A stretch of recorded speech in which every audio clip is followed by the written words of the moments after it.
ಸಮಯ ಹಲವರು ಎದ್ದಿದ್ದಾರೆ, ಕೆಲವರು ಮಲಗಿದ್ದಾರೆ. ಎಬ್ಬಿಸಲೇಬೇಕಾಗಿದೆ, ಎಲ್ಲರೂ ಎದ್ದೇಳಬೇಕಾಗಿದೆ. ನಾನು 3 ನಿಮಿಷ ಟೈಮ್ ಕೊಟ್ಟಿದ್ದಾರೆ, ಹಾಗಾಗಿ ಸಣ್ಣದೊಂದೆರಡು ಕಥೆಗಳನ್ನು ಹೇಳ್ತೀನಿ ಈ ಗಂಭೀರ ವಿಚಾರಕ್ಕೆ ಸಂಬಂಧಪಟ್ಟ ಹಾಗೆ. ಕೆಲವರಿಗೆ ಭಕ್ತ ಪ್ರಹ್ಲಾದ ಸಿನಿಮಾನ ತೋರಿಸ್ಬೇಕಾಗಿದೆ ತುಂಬ ತುರ್ತಾಗಿ. ಇತ್ತೀಚೆಗೆ ಹಿರಣ್ಯಕಶಿಪು ದೇವರು ಎಲ್ಲಿದ್ದಾನೆ ಅಂತ ಕೇಳ್ತಾನಂತೆ.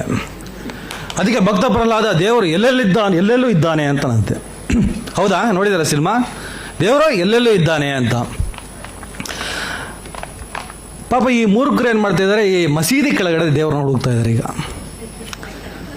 ದೇವರು ಎಲ್ಲೆಲ್ಲೂ ಇದ್ದಾನೆ ಅಂದರೆ ಇಲ್ಲ, ದೇವರು ಮಸೀದಿ ಕೆಳಗಡೆ ಇದ್ದಾನೆ. ನಿನ್ನೆ ಹನುಮ ಜಯಂತಿ ಅದು ಶ್ರೀರಂಗಪಟ್ಟಣದಲ್ಲಿ. ಮಸೀದಿ ಮುಂದೆನೇ ಹೋಗ್ಬಿಟ್ಟು ಪ್ರಾರ್ಥನೆ. ನನಗೆ ಭಾಳ ಶಾಕ್ ಆಯಿತು. ರಾಮ ಹನುಮ ಮಂದಿರದಲ್ಲಿದ್ದಾನೋ ಮಸೀದಿಯಲ್ಲಿದ್ದಾನೋ, ಈ ಥರದ ಒಂದು ನೆರೇಟಿವ್ನ ಸೆಟ್ ಮಾಡಿದ್ದಾರೆ. ಆ ಥರದ ಈ ಕಲ್ಲು ಹೊಡೆಯೋರಾಗಲಿ, ಅಲ್ಲಿ ಹೋಗಿ ಪ್ರಾರ್ಥನೆ ಮಾಡೋದಾಗಲಿ. ನಿನ್ನೆ ಒಂದು ಘೋಷಣೆ ಕೇಳಿಬಂತು, ಈ ವರ್ಷ ಬರ್ತೀವಿ, ಮುಂದಿನ ವರ್ಷ ಹೊಡಿತೀವಿ ಅಂತ. ಶ್ರೀರಂಗಪಟ್ಟಣ ನಿನ್ನೆ, ಈ ವರ್ಷ ಬರ್ತೀವಿ, ಮುಂದಿನ ವರ್ಷ ಹೊಡಿತೀವಿ ಅಂತ. ಪಾಪ ಹೊಡೆಯೋ ಮನಸ್ಥಿತಿಗಳಿಗೆ ಗೊತ್ತಿಲ್ಲ. ನಾಳೆ ಹೊಡಿಸ್ಕೊಳ್ಳೋನು, ಕೊಲೆ ಆಗೋನು, ಜೈಲಿಗೆ ಹೋಗೋದು ಇವನೇ ಅಂತ. ಪಾಪ ಅವನು ಏನು ಮಾಡ್ತಾನೆ.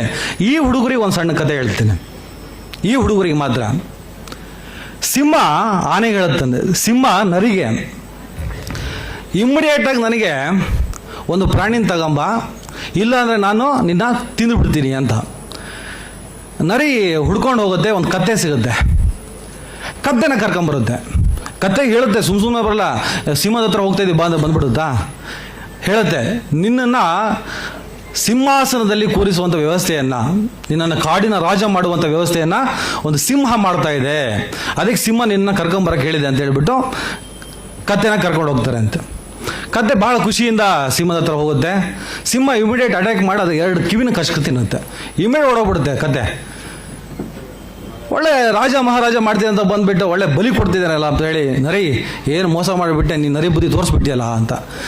ನಿಂಗೆ ಅರ್ಥನೇ ಆಗಲ್ಲ, ಅದಕ್ಕೆ ನೀನೊಬ್ಬ ಪೆದ್ದ ಅಂತ ಹೇಳೋದು. ಅದಕ್ಕೆ ನೀನೊಬ್ಬ ಕತ್ತೆ, ನಿನ್ನ ತಲೆಗೆ ಕಿರೀಟವನ್ನು ಹಾಕೋದಕ್ಕೆ ಅನುಕೂಲ ಆಗಲಿ ಅಂತ ನೀನು 2 ಕಿವಿನ ಕತ್ತರಿಸಿದೀವಿ ಅಂತ. ಭಾಳ ಖುಷಿ ಆಗ್ಬಿಡುತ್ತೆ ಕತ್ತೆಗೆ. ಏನು ಸೂಪರ್ ಅಲ್ಲ. ವಾಪಸ್ ಮತ್ತೆ ಹೋಗುತ್ತೆ, ಇಮ್ಮಿಡಿಯೇಟ್ ಸಿಂಹ ಅಟ್ಯಾಕ್ ಮಾಡಿ ಬಾಲ ಕಟ್ ಮಾಡುತ್ತೆ, ಮತ್ತೆ ಓಡೋಗುತ್ತೆ. ನಿನ್ನ ನರಿ ಬುದ್ಧಿ ತೋರಿಸ್ಬಿಟ್ಟಿಯಲ್ಲ ಅಂತ. ದಡ್ಡ ಕತ್ತೆ, ನಿನ್ನ ಬಾಲವನ್ನು ಕಟ್ ಮಾಡಿದ್ದು ಯಾಕೆ ಅಂದರೆ ಸಿಂಹಾಸನದಲ್ಲಿ ಕೂರಕ್ಕೆ ನಿಂಗೆ ಅನುಕೂಲ ಆಗಬೇಕಲ್ಲಪ್ಪ, ಅದಕ್ಕೆ ಕಟ್ ಮಾಡಿದ್ದೀವಿ, ಎಷ್ಟು ಪೆದ್ದ ಇದೆಯಾ ನೀನು ಅಂತ. ಭಾಳ ಖುಷಿ ಆಗ್ಬಿಡುತ್ತೆ ಕತ್ತೆಗೆ. ತಿರ್ಗಾ ಹೋಗುತ್ತೆ, ಅಟ್ಯಾಕ್ ಮಾಡಿ ಸಿಂಹ ಕೊಂದೆ ಹಾಕುತ್ತೆ. ಕೊಂದು ಹಾಕಿದ ಮೇಲೆ ನರಿಗೆ ಹೇಳುತ್ತೆ ಸಿಂಹ, ನರಿ ಚರ್ಮ ಸುಲ್ಕೊಂಬ ತಿನ್ಬೇಕಿದನ್ನು ಅಂತ. ನರಿ ನೀಟಾಗಿ ಚರ್ಮ ಎಲ್ಲ ಸುಲಿದು ಮೆದುಳನ್ನು ಬಿಟ್ಟು, ಮೆದುಳು ಒಂದನ್ನು ಬಿಟ್ಟು ಮತ್ತೆಲ್ಲ ಏನು ಐಟಮ್ ಇರುತ್ತೆ ಎಲ್ಲ ತಗೊಂಡು ಸಿಂಹದ ಮುಂದೆ ಇಡುತ್ತೆ. ಸಿಂಹಂಗೆ ಸಿಟ್ಟು ಬರುತ್ತೆ, ಎಲ್ಲೋ ಮೆದುಳು ನರಿ ಇದು ಚೆನ್ನಾಗಿಲ್ಲ ಅಂತ ಹೇಳುತ್ತೆ. ಅದಕ್ಕೆ ನರಿ ಹೇಳುತ್ತೆ, ಸಿಂಹ ರಾಜ, ಅದಕ್ಕೇನಾದರೂ ಮೆದುಳು ಇದ್ದಿದ್ರೆ ನೀನು ಕಿವಿ ಕತ್ತರಿಸಿದಾಗ, ನೀನು ಬಾಲವನ್ನು ಕಟ್ ಮಾಡಿದಾಗ ಮತ್ತೆ ನಿನ್ನ ಹತ್ರ ಬರ್ತಾ ಇದ್ದ ಅಂತ.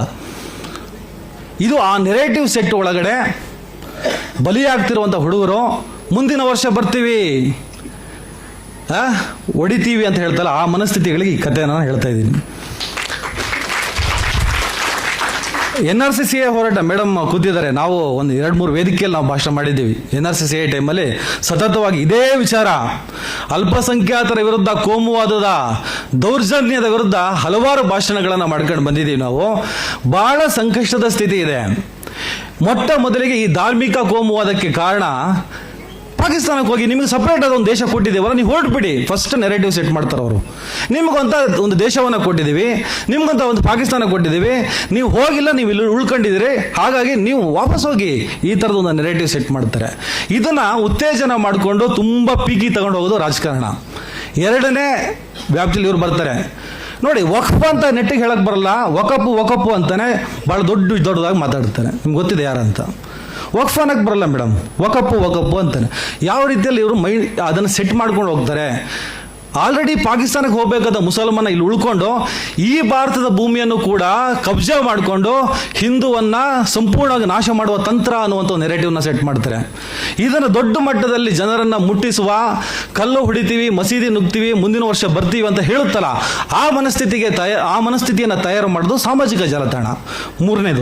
ಮೂರನೇ ಅಂಶ ನಾವು ಗಮನಿಸಬೇಕಾಗಿದ್ದು.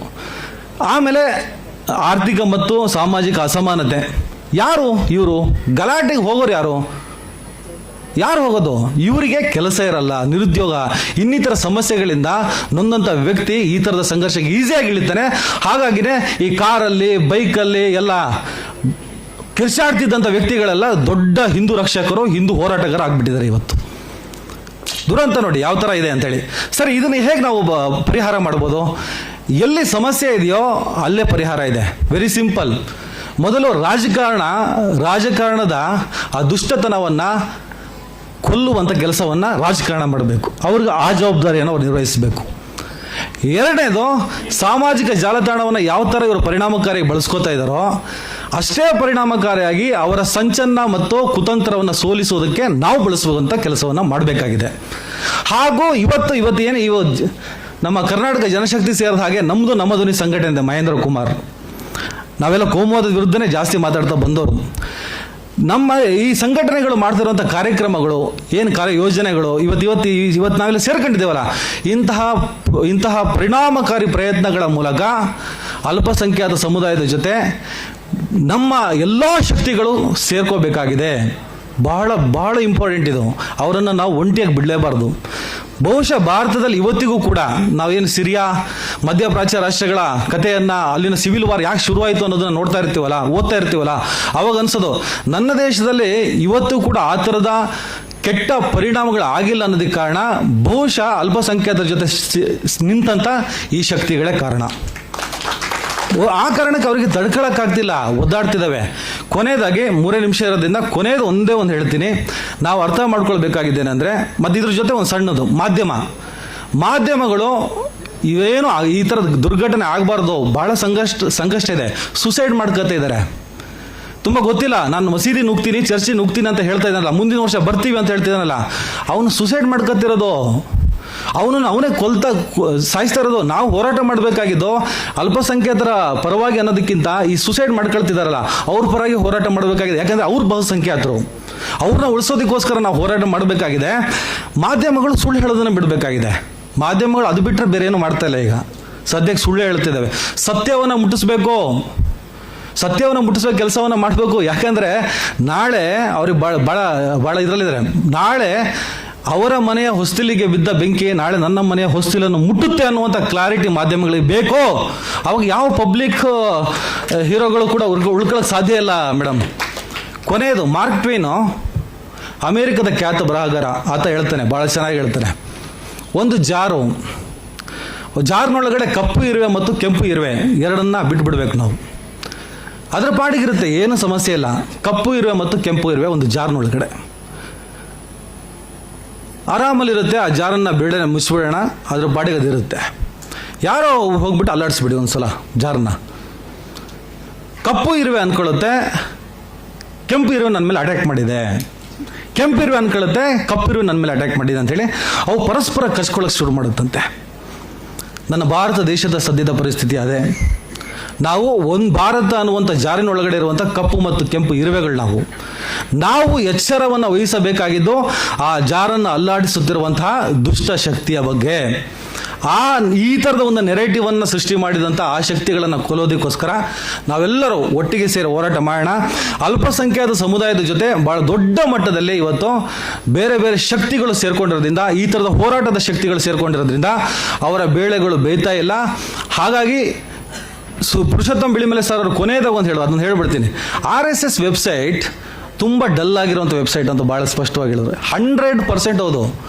ಅವ್ರ ವೆಬ್ಸೈಟಲ್ಲಿ ತುಂಬ ಡಲ್ಲೇ, ಆದರೆ ಅವ್ರಿಗೆ ಎಲ್ಲೆಲ್ಲ ಕೆಲಸ ಮಾಡಬೇಕು ಅನ್ನೋದನ್ನು ಭಾಳ ಸ್ಪಷ್ಟವಾಗಿ ಮಾಡ್ತಾ ಇದ್ದಾರೆ. ಅದಕ್ಕೆ ಎಕ್ಸಾಂಪಲ್ ನಿನ್ನೆ ನಡೆದಂಥ ಹನುಮ ಜಯಂತಿ. ಮುಂದಿನ ವರ್ಷ ಬರ್ತೀವಿ, ಹೊಡಿತೀವಿ ಅನ್ನೋದಿದೆಯಲ್ಲ, ಅದೇ RSSನ ನೆರೇಟಿವ್, RSSನ ಮೈಂಡ್ಸೆಟ್ಟು. ಅವ್ರ ಕೆಲಸ ಅವ್ರು ಮಾಡ್ತಾ ಇದ್ದಾರೆ ನೀಟಾಗಿ. ನಾವೇನು ಮಾಡ್ತಾ ಇದ್ದೀವಿ ಅನ್ನೋದರ ಅರಿವು ನಮಗಿರಲಿ. ಆದಷ್ಟು ಸತ್ಯವನ್ನು ಜನರಿಗೆ ಹೇಳುವಂಥ ಪ್ರಯತ್ನವನ್ನು ಮಾಡ್ತಾ ನಾವು ಯಾವುದೇ ಕಾರಣಕ್ಕೂ ಅಲ್ಪಸಂಖ್ಯಾತ ಸಮುದಾಯ, ಕ್ರೈಸ್ತ ಸಮುದಾಯ ಇವರೆಲ್ಲರ ಜೊತೆ ನಾವು ನಿಲ್ಲಬೇಕು ಅಂತ ಹೇಳ್ತಾ ನನ್ನ ಮಾತನ್ನು ಮುಗಿಸ್ತೀನಿ. ನಮಸ್ಕಾರ.